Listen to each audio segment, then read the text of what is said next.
दुनिया में कौन ऐसा इंसान है, हमें ढूंढ के बता दो कि जो खुश रहना नहीं चाहता हो।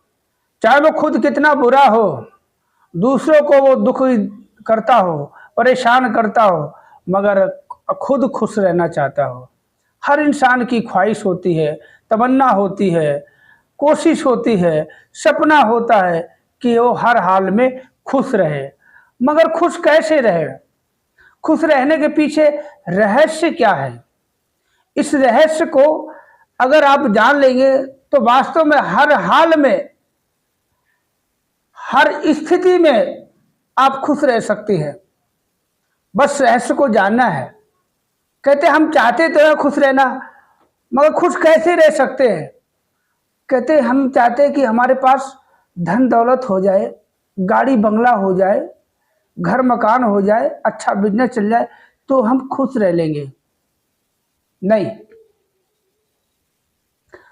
खुश रहने के पीछे एक बहुत बड़ा रहस्य है, वो हम आपको बताते हैं इस वीडियो में। और जो वीडियो देख रहा पूरा देखेगा, क्योंकि खुश रहना तो हर किसी का सपना है। हर कोई चाहता मैं भाई बहुत खुश रहूं। दुनिया में सबसे ज़्यादा सुखी और खुश मैं ही हूँ और कोई ना हो, मेरे सिवा दुनिया में कोई खुश नजर ना आए। ऐसा हर कोई चाहता कि मैं बहुत सुखी हो जाऊं, हर तरह से खुशहाल रहूं, दिन में खुशहाल रहूं, सुबह शाम दोपहर रात हर जगह खुशी खुशी मिले हमें और मैं खुश रहूं। कौन ऐसा व्यक्ति है जो चाहता है कि मैं दुखी रहूं? दुनिया में कोई भी व्यक्ति ऐसा नहीं मिलेगा जो ये सोचेगा कि मैं दुखी रहूं। हर इंसान हर हाल में सुख की खोज में, खुद सुख की तलाश में जिंदगी गंवा देता है, शरीर गंवा देता है, धन दौलत गंवा देता है, मगर सुखी नहीं रह सकता। तो सुखी रहने के पीछे रहस्य है क्या? अगर धन दौलत गाड़ी बंगला ये सब नौकरी पेशा बिजनेस ये सब सुखी रहने का कारण नहीं है, रहस्य नहीं, तो फिर रहस्य है क्या आखिर में? ऐसा क्या रहस्य है? तो चलो मैं ही बता देता हूँ आपको, मगर इसके लिए आपको एक काम करना पड़ेगा। छोटा सा वीडियो, छोटा सा है, पूरा देखना पड़ेगा तभी समझ में आएगा।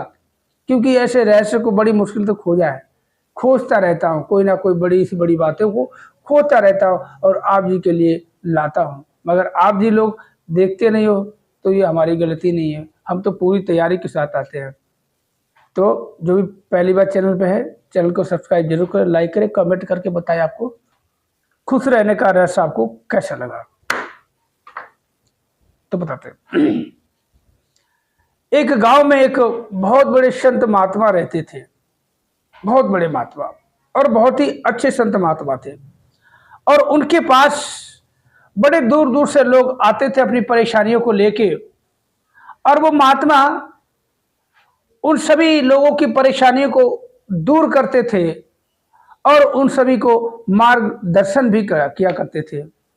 तो लोग बहुत खुश थे कि महात्मा जी बहुत अच्छे, हमारे परेशानियों का, हमारी जो तकलीफों का बहुत ही जल्दी से जल्दी मतलब वो कर देते, समाधान कर देते हैं और हमें मार्गदर्शन भी करते हैं।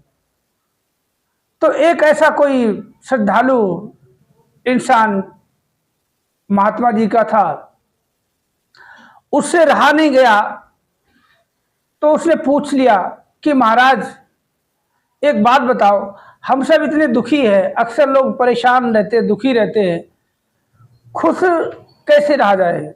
खुश रहने के लिए क्या करना चाहिए? खुश रहने का रहस्य क्या है? तो महात्मा जी मुस्कुराए और बोले, ठीक है, तुमने ये प्रश्न जो किया बहुत ही अच्छा प्रश्न किया है और इसका उत्तर मैं उचित समय पे आपको अवश्य दूंगा, परंतु आपको मेरी एक बात माननी पड़ेगी। बोलो क्या महाराज बताइए? बोला कल आप मेरे साथ जंगल में चलिए। बोलो ठीक है चलूंगा। तो वो इंसान महात्मा जी के साथ दूसरे दिन सुबह जंगल के लिए रवाना हो गए। तो थोड़ी दूर चलने के बाद महात्मा जी ने क्या किया, एक छोटा सा पत्थर उठाया और उस व्यक्ति को पकड़ा दिया।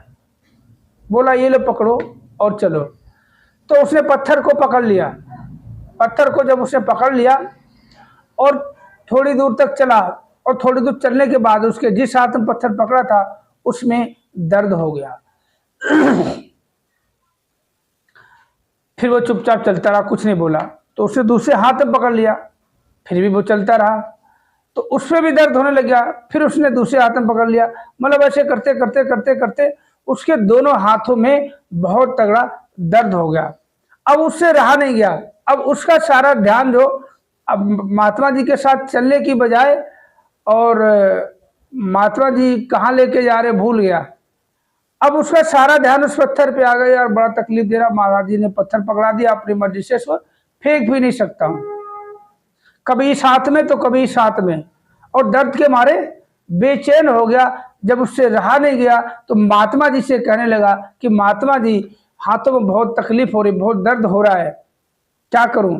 बोला इस पत्थर को फेंक दो। पत्थर को फेंक दिया।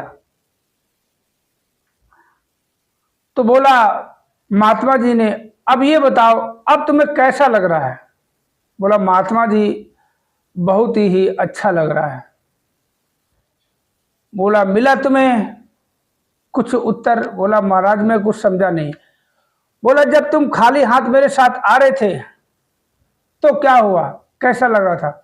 बोला मुझे बहुत अच्छा लग रहा था, मैं आप ही की बातों पे ध्यान दे रहा था, मैं आपके साथ चल रहा था, आप ही की बातों को ध्यान कर रहा था, आप कहाँ लेके जाएंगे, क्या बताएंगे, आपकी तरफ ध्यान था। जब मैंने आपको पत्थर पकड़ाया है तब क्या हुआ? बोला थोड़ी दूर तक चलता रहा मैं सही सलामत। उसके बाद जब दर्द होना शुरू हो गया तो धीरे धीरे हमारा जो ध्यान था पत्थर की तरफ चला गया, और आपकी तरफ से ध्यान मेरा हटता चला गया। थोड़ी दूर और चला तो आपकी तरफ से बिल्कुल ध्यान मेरा हट चुका था, और मैं पूरी तरह से पत्थर पे ध्यान टिका के बैठा था, क्योंकि वो मुझे तकलीफ दे रहा था। बोला फिर जब आपने पत्थर को फेंक दिया, बोला उसके बाद मुझे ऐसा महसूस हुआ, बहुत खुशी मिली, बहुत खुशी मिली, बहुत खुश हुआ मुझे, जैसे कि पता नहीं कितना बड़ा बोझा हमारे सर से टल गया हो, दुनिया की बहुत बड़ी खुशी मुझे मिल गई हो। तो अब तुम्हें पता चला कि खुश रहने के पीछे रहस्य क्या है। इस कहानी से ये हमें सीख मिलती है, हम जानबूझ के कहते हमारी जिंदगी बहुत ही आसान तरीके से चल रही होती है। सुबह का नाश्ता मिल रहा होता, दोपहर का लंच मिल रहा होता, रात को खाना रात का मिल रहा होता, तन ढकने के लिए कपड़े मिल रहे होते, सब कुछ स्थिर चल रहा होता है। मगर हम जानबूझ के अपने मैं के चक्कर में, मनमति के चक्कर में इसका उसका बोझा अपने सर पे खुद ले लेते हैं। अगर हम किराए पे रहते हैं तो सोचते छोटा सा कोई मकान खरीद ले, उसके लिए खाने के मात्र पर्याप्त धन हो रहा आपके पास, उसी में से निकालना स्टार्ट कर देते हो।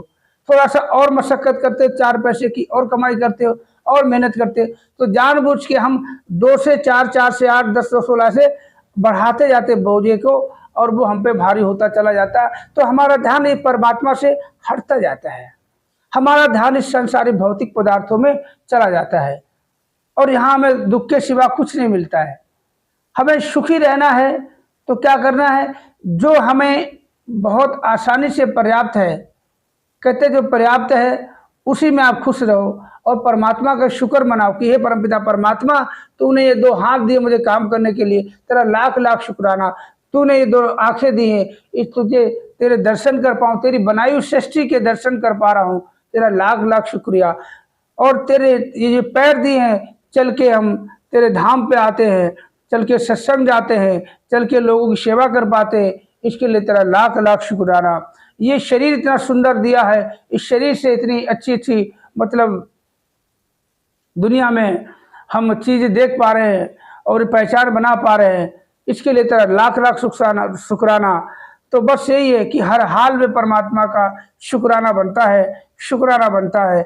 हम जानबूझ के अपने ऊपर बोझा दुखों का पहाड़ खुद ही टाल लेते हैं। कहते हम सोचते हैं कि करण करावन हार तो सब कुछ तेरे पास, जब परमात्मा